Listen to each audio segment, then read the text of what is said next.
सभी साधकों को हमारा प्रणाम। इस कलयुग में मनुष्य जीवन की अनेक समस्याओं के कारण विचलित हो गया और घबरा रहा। कलयुग में जितने सत्य को खोजने वाले हैं उतने पहले कभी नहीं, और यही समय है जब कि आपको सत्य मिलने वाला है। लेकिन ये समझ लेना चाहिए कि हम कौन से सत्य को खोज रहे हैं, क्या खोज रहे हैं। नहीं तो किसी भी चीज के पीछे हम लग करके ये सोचने लग जाते हैं कि यही सत्य है। इसका कारण ये है कि हमें अभी तक केवल सत्य, एब्सोल्यूट ट्रूथ मालूम है। कोई सोचता है कि ये अच्छा है, कोई सोचता है वो अच्छा है, कोई सोचता है कि जीवन और ही तरह से बिताना चाहिए। तो विक्षुब्ध सारी मन की भावना और भ्रांति में इंसान घूम रहा है। इस संभ्रांत स्थिति में उसको समझ भी नहीं आता है कि आखिर क्या कारण है जो मेरे अंदर शांति नहीं।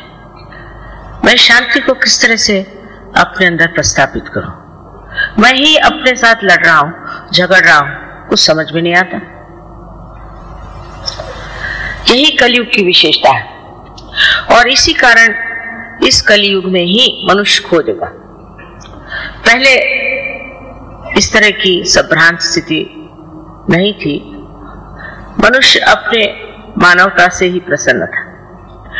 अब आप इस मानव स्थिति में आ गए। इस स्थिति में अगर आपको केवल सत्य मालूम होता तो कोई झगड़ा नहीं होता। हर एक इंसान एक ही बात सोचता, और कुछ भी समझाने से, बतलाने से मनुष्य सिर्फ मानसिक हो जाता है, मेंटल हो जाता है। पढ़ पढ़ के भी मानसिक हो जाता है, और उसमें कोई शांति नहीं मिलती, उसमें कोई आराम नहीं मिलता, उसमें कोई चैन नहीं आता। तो सत्य क्या है ये समझ लेना चाहिए। अब बात यह है कि मैं जो कुछ भी आपके सामने बात कहूं, इसे आप एकदम से मान्य मत करें, क्योंकि अंधश्रद्धा से हम लोग पहले ही पीड़ित हैं। स्पेशली बंगाल में तो मैं सोचती हूँ यहाँ पर इस कदर तांत्रिक ये वो सबने जकड़ डाला। और जब हम देखते हैं कि जो धर्म के नाम पे भी बहुत बोलते हैं और चलते हैं, वो भी पीड़ित हैं, वो भी बीमार हैं, उनको भी ये तकलीफ है, वो तकलीफ है, और वो भी आपस में लड़ रहे हैं, झगड़ रहे हैं। इसका मतलब उन्होंने अभी तक सत्य को प्राप्त नहीं किया, सिर्फ उसके बड़े बड़े इश्तिहार लगा के रखे। तब मनुष्य घबरा के पूछता है कि सत्य है क्या। सत्य और प्रेम ये दोनों एक चीज है।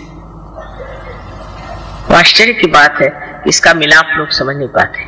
समझ लीजिए आप किसी को नितांत प्रेम करते हैं तो आप उसके बारे में हर एक छोटी छोटी बातें जान लेते, पर ये परमात्मा का प्रेम है, ये दैवी प्रेम है। इस प्रेम को सत्य मान लीजिए, ऐसा मैं नहीं कहूंगी, पर यह सिद्ध हो सकता है।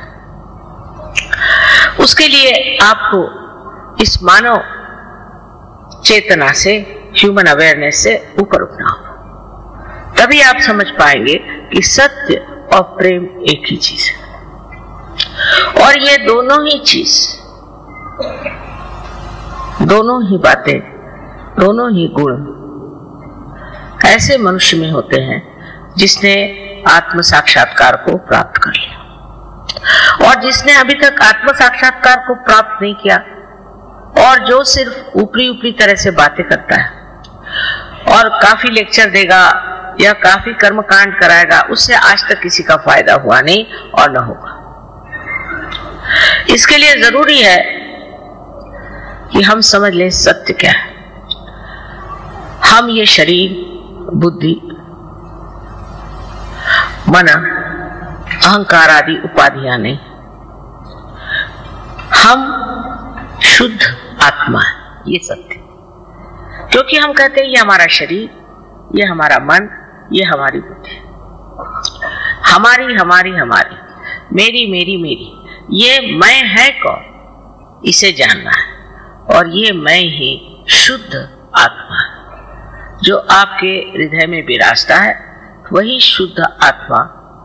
उसको प्राप्त करना, उसका प्रकाश अपने चित्त में लाना ही एक तरह से आत्मा का दर्शन है। और दूसरा सत्य ऐसे है, जैसे आप देखते हैं चारों तरफ ये फूल है, कितने सुंदर फूल, और ये फूल जिस पृथ्वी तत्व से निकले हैं, कितना चमत्कार है कि हर एक तरह का फूल अलग अलग तरीके से आता है और इसके लिए कुछ पैसा नहीं देना पड़ता। माँ का पृथ्वी तत्व जो प्रेममय है वो अपने आप इसको पनपाता है, सुगंधित करता है और रंग बिरंगों से भर देता है। एक महान आश्चर्य की बात है कि हम इस बारे में सोचते ही नहीं कि जीवित कार्य कैसे है। जैसे किसी डॉक्टर से पूछे कि हमारा हार्ट कौन चलाता है, हमारा हृदय कौन स्पंदित करता है, तो डॉक्टर ये कहेगा कि इसकी एक ऑटोनॉमस नर्वस सिस्टम है। तो ये ऑटो है कौन? स्वयं चालित संस्था है। तो ये स्वयं कौन है? वो स्वयं ही आपका आत्मा है। इसको प्राप्त कर लेना, उसका प्रकाश अपने अंदर लाना, ये आत्म साक्षात्कार हो। और इस चारों तरफ फैली हुई परमात्मा की प्रेम शक्ति, जिसने ये सुंदर फूल उगाए जो हमारे हृदय को बिचराते, उससे एकाकारिता करना, ये योग है। यही योग है और इसका जन्म सिद्ध अधिकार आप सब मानव जाति को है। लेकिन इसको प्राप्त करने के लिए अगर कोई मूढ़ हो तो वो नहीं प्राप्त कर सकता, कोई बेवकूफ हो वो नहीं, कोई उद्दाम मगरूर हो वो नहीं प्राप्त कर सकता। उसके लिए नम्रता चाहिए और मांग चाहिए कि हमें ये चीज चाहिए। हृदय से, प्रेम से अगर मनुष्य अपने को जरा सा भी देखे तो वो अब एक अधूरा है और उसके अंदर अनेक शक्तियां हैं जिसका प्रादुर्भाव, मैनिफेस्टेशन हो सकता है। लेकिन उसके लिए मनुष्य को यह समझना चाहिए कि आप नम्रता पूर्वक इसे अपने हृदय से मांगो, क्योंकि अगर प्रेम की शक्ति मांगनी है तो प्रेम पूर्वक ही मांगी जाती है। लड़ाई झगड़े से और परेशान करने से ये शक्ति कभी भी प्राप्त नहीं। इस शक्ति के बारे में आपको पहले बता ही चुके हैं वो कि त्रिकोणाकार अस्थि में ये शक्ति कुंडलिनी नाम की है। अब ये कोई नई बात मैं नहीं कह रही हूँ, हमारे शास्त्रों में छठी, समझ लीजिए छठी शताब्दी, जबकि शंकराचार्य है उन्होंने इस पर बात की, लेकिन 13,000 वर्ष मार्कंडेय ने कुंडलिनी की बात की, पर सब संस्कृत भाषा। इसलिए 12वीं शताब्दी में ज्ञानेश्वर जी ने इसकी बात की है, जब उन्होंने ज्ञानेश्वरी लिखी जो कि गीता पर टीका थी। उसमें छठे अध्याय में उन्होंने लिख दिया कि कुंडलिनी शक्ति से आत्म साक्षात्कार घटित होता। तो उस वक्त के जो धर्म मार्तंड थे उन्होंने कहा नहीं, ये निषिद्ध है, छठा जो अध्याय है निषिद्ध है, किसी ने पढ़ा नहीं लिखा नहीं। इस तरह से जो हमारे अंदर निहित छिपी हुई जो शक्ति है जो कि हमें उस स्थिति में पहुंचा सकती है, वो पूर्णतः एक अंधकार में, एक जिसको कहना चाहिए कि अज्ञान में, इग्नोरेंस में छिप गई। फिर हमारे यहाँ एक से एक बुद्धिमान लोग निकले, इंटेलेक्चुअल्स, जिसके लिए कबीर ने कहा है पढ़ी पढ़ी पंडित मूर्ख भय। पहले मैं सोचती थी कि पढ़ पढ़ के पंडित मूर्ख कैसे हो जाएंगे, ऐसे कैसे हो सकता, लेकिन मुझे बहुत मिले ऐसे। उनसे बात करने से पहले वही बोले जाते थे और क्या बोलते थे भगवान जाने, ये किताब में लिखा, वो किताब में लिखा। मैंने कहा आपकी किताब में क्या लिखा है वो बताइए। तो हम अपने से अनभिज्ञ, अपने से अपरिचित, दूसरों ही की बातें अपने खोपड़ी में भर लेते हैं। ये तो इंटेलेक्चुअल साइड हो गई। और दूसरी हो गई भक्ति की साइड, तो उसमें भी एक तरह का नशा एक तरह का नशा, चेतना नहीं। दोनों चीज में एक तरह से वास्तविकता से दूर, असलियत से परे, रियलिटी से बिल्कुल दूर हम खड़े हुए। अब आपको एक उदाहरण देंगे। आपके यहाँ हरे रामा हरे कृष्णा का बड़ा जोर चल रहा है, लेकिन शिकागो में मैं गई थी, तो वहां शिकागो में उनके अब जो गुरु हैं वो आए, तो वो बिल्कुल पतली धोती पहन के और ऊपर एक बनियान पहन के, और इतनी ठंड थी कि मैं तो शॉल में भी ठिठुर रही थी और वो भी ठिठुर रहे थे। तो मुझे मिलने आए, मैंने कहा ये आप क्या पहन रहे हो, ये ऐसी पतली धोती क्यों पहने हो भाई, इतनी ठंड है, मैं तो माँ हूं ना। तो दुख लगा कि ये बेचारा धोती क्यों पहने। सो कहने लगे कि भाई बात ये है कि मेरे गुरु ने कहा कि आपको धोती पहने चाहिए, तभी आपका मोक्ष होगा। मैंने कहा अच्छा। हमारे भारतवर्ष में 80% लोग धोती पहनते हैं, बंगाल में तो और भी ज्यादा। और इन सबका अगर मोक्ष होने वाला है तो तुमको स्थान कहाँ मिलेगा। फिर उसने बाल सब मुंडाए हुए थे बेचारे ने, और एक चोटी रखी थी। सो मैंने कहा ये बाल क्यों मुंडा लिए। पहले गुरु ने कहा जब तक बाल नहीं मुंडाओगे तब तक तुम्हारा मोक्ष नहीं हो सकता। उस पर कबीर ने एक बड़ा सुंदर कहा है कि अगर बाल मुंडाने से आप स्वर्ग में जा सकते हैं, तो जिस मेंढे के हर साल 2 बार बाल मुंडाए जाते वो आपसे पहले पहुंच जाएगा। और वो इसको मानते हैं बड़े श्रद्धापूर्ण रीति से, और मुझसे नाराज हो गए कि आपके मैं भी गुरु के विरोध में बोल रहे हूँ। नहीं, मैंने कहा मैं तो माँ हूं ना, तो इसलिए पूछ रही हूँ कि भाई ये अपनी दुर्दशा क्यों बनाए। फिर दूसरी बात समझने की है कि उपवास करो, ये नहीं खाओ वो नहीं खाओ, उपवास करो, सर के बल खड़े हो जाओ, ये करो। पहले काय के लिए? मोक्ष प्राप्ति के लिए। घर परमात्मा आपके पिता स्वरूप प्रेम स्वरूप है, तो कौन पिता चाहेगा कि अपना बच्चा सर मुंडा के पतली सी धोती पहन करके सर के बल खड़ा हो जाए अपने पिता से मिलने के लिए। बताइए कितनी अजीब सी बात है। कोई पिता चाहेगा कि अपना बच्चा भूखा मरे। और माँ को तो कर सजा देना तो खाना बच्चे बंद कर देते, हम खाना नहीं खाएंगे, हो गया माँ खत्म। कुछ भी गुस्सा आएगा उनका खत्म हो जाता। आप तो माँ को बहुत अच्छे से जानते। तो कौन ऐसा विचित्र तरह का आलंबन है जिससे आप इस मोक्ष को प्राप्त हो सकते हैं।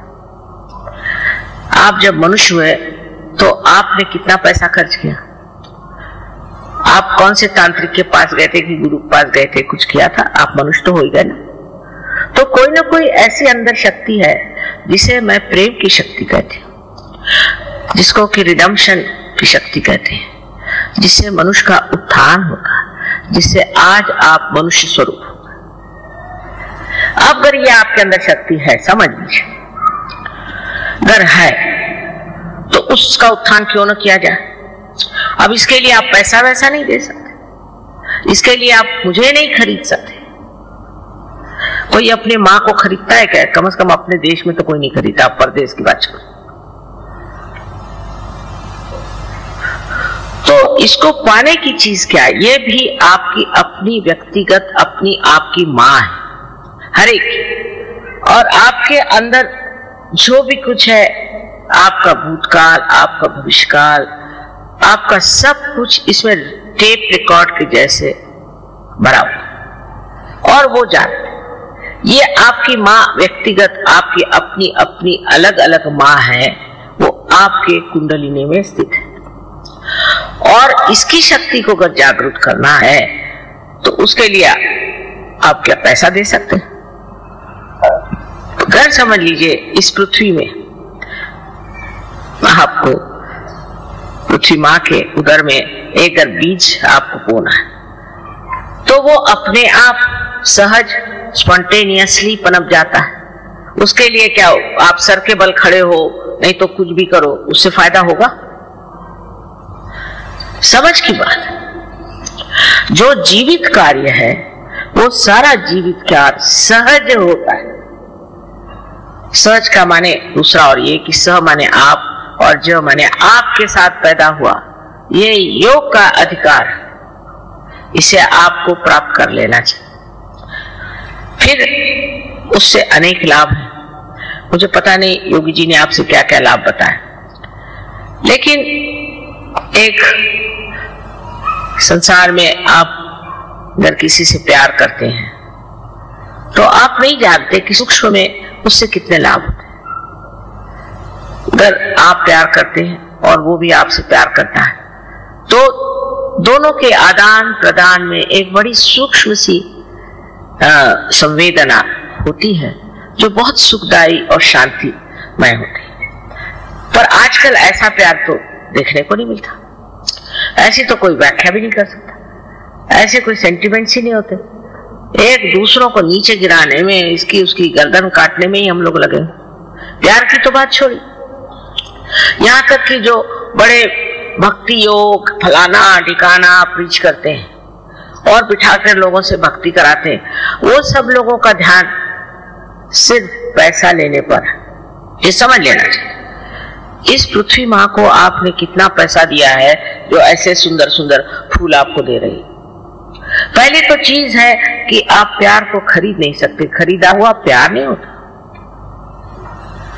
और प्यार की महिमा आप तभी जान सकते हैं जब आप इस महान चैतन्य के प्यार में डूब जाए। आपकी बारीक बारीक चीज भी वो देखता है और संभालता है। जैसे आज की बात बताएं कि नागपुर में बहुत अच्छे गाने वाले हैं, बजाने वाले हैं, तो मैंने कहा कि न जाने उनको बुला लें तो अच्छा रहेगा यहाँ पर, क्योंकि बंगालियों का गाना तो बंगालियों ने सुना ही है, दूसरा कोई सुनाए तो अच्छा रहेगा। और देखिए सवेरे पहुंच गए वो अपने आप से। मैंने कहा आप कैसे है? तो कल दुर्गापुर में हमारा प्रोग्राम है, वहां में जाना था तो हम आ गए। सहज में ऐसी बातें होती हैं कि चमत्कार पे चमत्कार हो रहा है।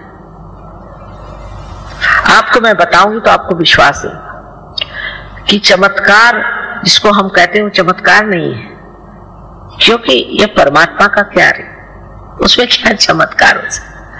वही स्वयं चमत्कार है। हमारी दादी जी एक किस्सा सुनाती थी बहुत मजेदार, कि एक इंसान परमात्मा को मिलने चला तो उसको रास्ते में एक आदमी था, वो सर के बल खड़ा था। वो कह रहा था भाई मैं तब से सर के बल खड़ा हूं, मुझे भगवान कब दर्शन देंगे, तो जरा भगवान से जाके कहो कि जरा जल्दी दर्शन दे। तो ये गए, रास्ते में दूसरा एक बिल्कुल पड़ा होता रास्ते के किनारे, तो उसने कहा कि भाई भगवान ने आज मेरे खाने की व्यवस्था नहीं करी, उनसे जरा कह देना मेरे खाने की व्यवस्था रखे। तो इन्होंने कहा कि अच्छा हम कह देंगे भगवान से। तो ये भगवान के पास जब गए तो उनका काम हुआ सो हुआ। उसके बाद भगवान ने पूछा कि भाई और कोई बात है? कहले हाँ एक बात है, वहाँ एक आदमी है बेचारा सर के बल खड़ा है, आपका इंतजार कर रहा है, आप ऐसा क्यों नहीं करते कि थोड़े उस पर मेहरबानी कर दें? कहले उससे कहना और थोड़े दिन करते रहो तो अच्छा रहेगा, हो जाएगा। उसके बाद दूसरे आदमी के बारे में कहा कि साहब उसको तो खाना नहीं मिला, ऐसे रास्ते पड़ा, कह रहा था भगवान से कह देना।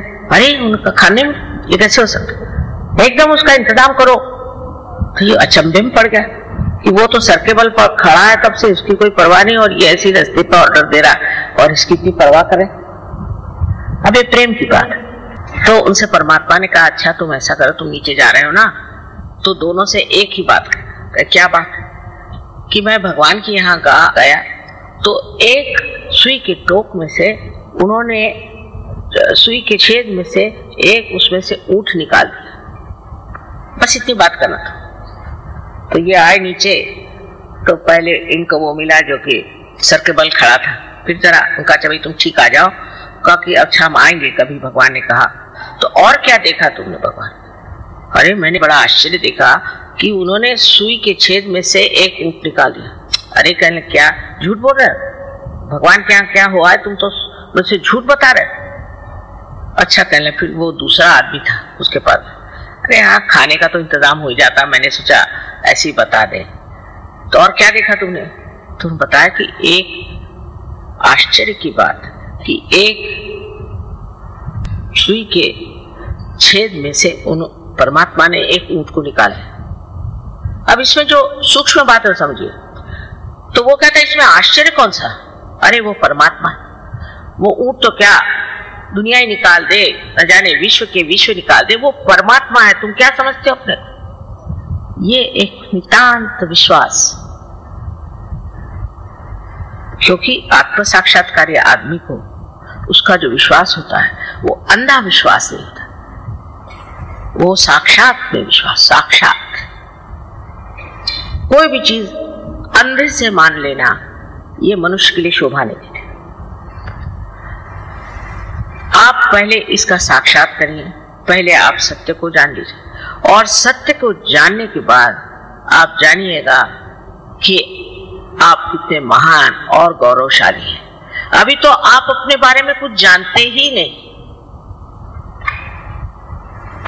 जैसे कि किसी छोटे गांव में चले जाइए जहां बिजली नहीं, कुछ नहीं, और टेलीविजन ले जाइए और उनसे कहे कि देखो इसमें सब तरह की फिल्म आएंगी, फोटो आएंगे, ये कहला ये डब्बे में, इस डब्बे में, कहला हाँ इसी डब्बे में। जब उसका कनेक्शन हो जाता है तो वो हैरान, इस डब्बे में चीज कैसे है। ऐसे हम भी अपने को एक डिब्बा समझते हैं, और खासकर बंगाल में मैंने देखा है कि इंसान बहुत निराश रहता है हमेशा, और रोने के गाने गाते रहता है, रोने में रहता है।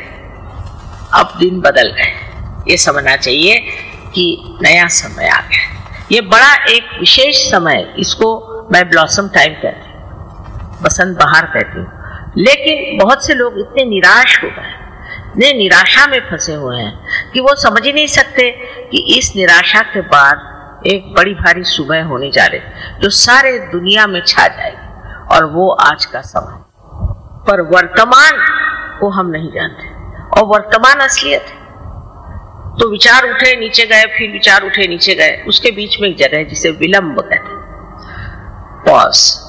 वो विलंब को हम नहीं पकड़ पाते जहां वर्तमान, या तो आगे की बात सोचते हैं, पीछे की, जैसे अभी जिनको जाना है वापस सोच रहे होंगे कि अब ट्रैम मिलेगी नहीं, बस मिलेगी नहीं, ये है नहीं, वो नहीं, या तो पिछली बातें सोचते रहे।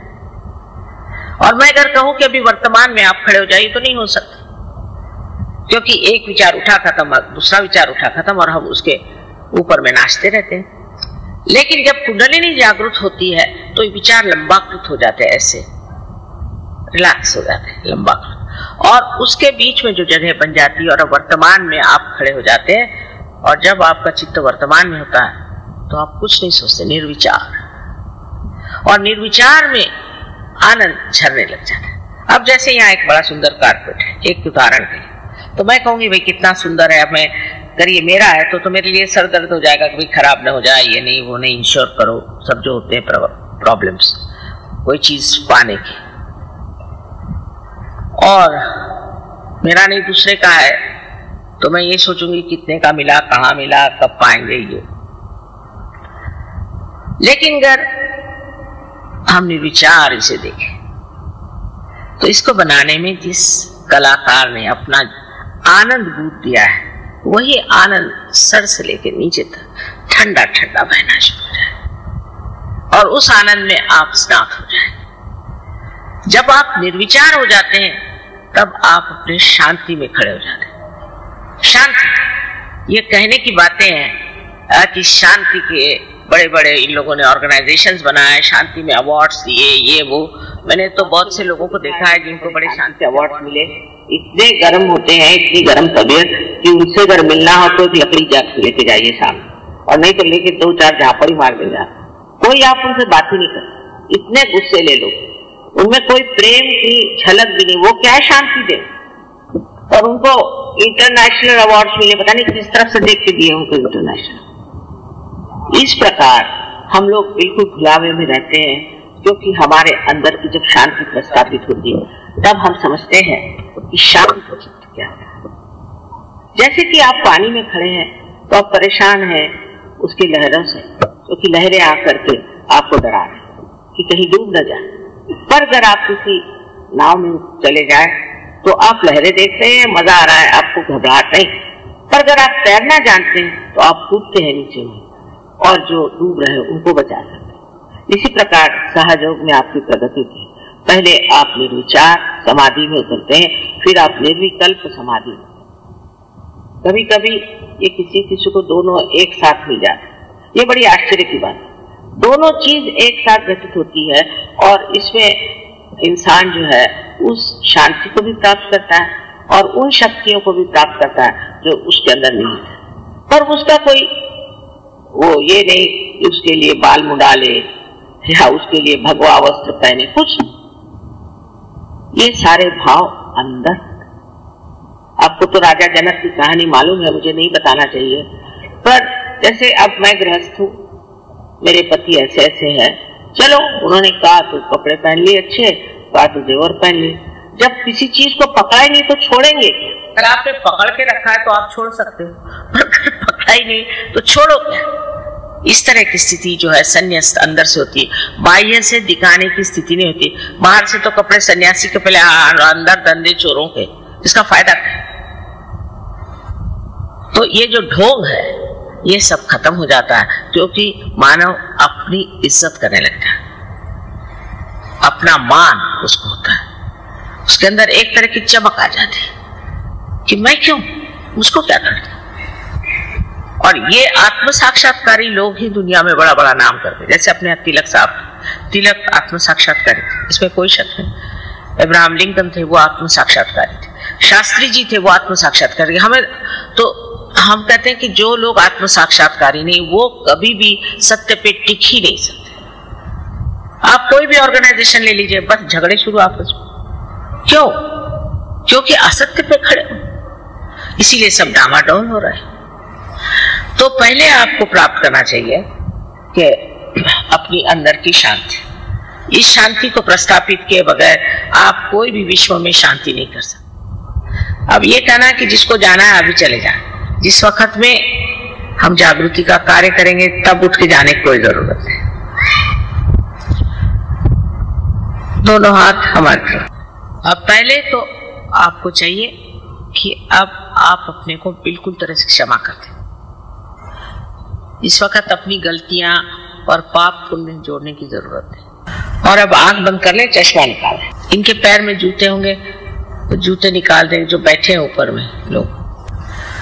अब लेफ्ट हैंड मेरी ओर करें इस तरह से, और राइट हैंड सर झुका लें और सर के ऊपर में आप अपना राइट हैंड,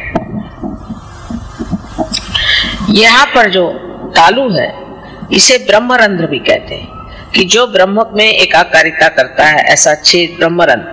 अब इस पे राइट हैंड रखें दूर ऐसे, और अब देखें कि आपके ब्रह्मरंध्र में से ठंडी या गरम कोई हवा जैसी चैतन्य की लहरियां आ रही क्या, जिसको कि आदि शंकराचार्य ने सौंदर्य लहरी कहा था। नीचे सर झुका, नीचे सर झुका। अब मेरे और राइट हैंड करें और फिर से अपना सर झुका,